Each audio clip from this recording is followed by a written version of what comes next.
Hi guys, magluluto tayo ng unsalted alamang recipe special.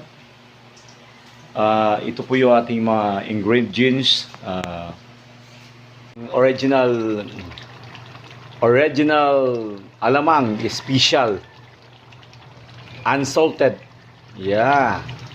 Sukang tuba, bawang, bombay na in-slice. At saka tomato, lemongrass, sibuyas dahon, at saka yung halang ng sili. At ito na po lahat, at saka yung limon niya ganyan. Yan, ito. Ito yung ating alamang, binapadrive na natin. At ito rin ang ating pork.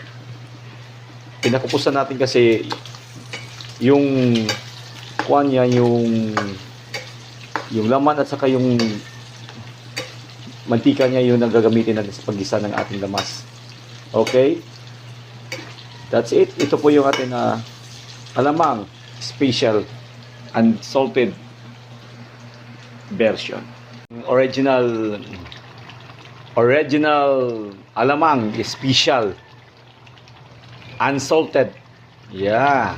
Finished product natin itong original sweet and spicy and pork binagongan.